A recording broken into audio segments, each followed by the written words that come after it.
Hi, my name is Evelyn. Welcome to my final exhibition on critical issues in special education. For my presentation, I decided to use PowerPoint. This is a great application tool that has many accessibility features. Just to name a few, you have the ability to manipulate text in many ways. You can use screen readers that allow text to be read to you. Closed caption is available, and there's an accessibility checker tool that gives you suggestions on how to alter other areas of your presentation to make it more accessible for all. Okay, so let's begin. Our history relative to those with disability is marred with many shameful actions as far back as the euthanization of children and adults to the institutionalizing of the same. For a more in-depth look on these horrid actions, you can click the link on this page. As we've progressed, however, our actions have become more humane, but lots of work still needs to be done and all mindsets need to be re-educated. The links below go into more detail on many of the laws that have brought about significant changes. You can follow the links for further detail.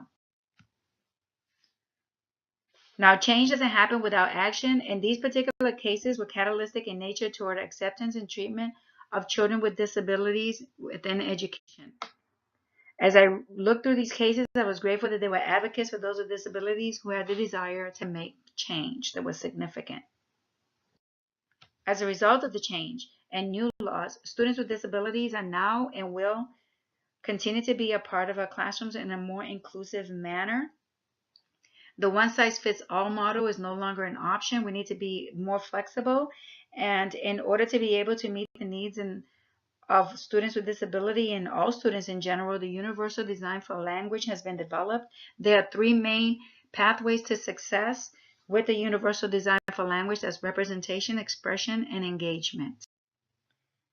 On this page is a synopsis of what each of these principles entails, and the links provide access to ideas of what UDL is and a more in-depth look at UDL in practice. Please click the links at your leisure. STEM education is very important today. STEM stands for science, technology, engineering, and math. And STEM needs to be incorporated in our curriculum. STEM is very interrelated to UDL, and it provides opportunities for them to learn in multiple ways, to build on social skills, to show their understanding of learning in different ways. So it has found to be very positive as far as students for education is concerned. Our Florida standards are still a little bit stringent and difficult for our students with disabilities. They held to the same expectations both within the classroom and on assessments as their peers. There still seems to be a one-size-fits-all goal. Students need to be either college or career ready. In order to support these students, best practices need to be incorporated, and one of those best practices is the UDL into all academic areas. STEM has the element of collaboration, teamwork across disciplines. Having these multiple means of representation is great. Students in writing are allowed to present evidence in different forms. Our math standards now have ways for a student to problem solve, making up invented strategies, group activities, collaboration, multiple means of representation, all of them all UDL related. There's an element of collaboration that's important for a general ed and a special ed teacher to have.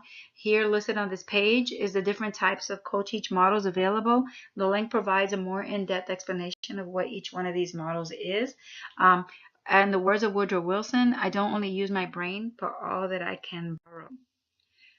On this page, you will find some of the benefits of co-teaching for students with disability. To me, probably the most important is the opportunity to be taught in an intensive, individualized manner. There is power in two. This is evidence of why it works. This graph shows the impact of student learning in reference to co-teaching. Co-teaching has the second highest impact on student learning. For me, the favorite model was parallel teaching, and I plan to incorporate this more into my classroom next year with my special education teacher. There is an impact on behavior for students with disabilities. Students with disabilities, when they don't understand what's being taught to them and they're not getting the learning that's happening in the classroom, they feel frustrated and get discouraged, and unacceptable behaviors can begin to happen. In order to offset these behaviors, We should incorporate programs like PBS, where we set clear guidelines and expectations and consequences of their actions. A classroom design that would be very helpful, again, is UDL. This link provides a connection between UDL and behavior and the benefits. Incorporating STEM, again, has a great impact on behavior for students with disabilities. Students with disabilities are more directly engaged and less likely to experience any issues.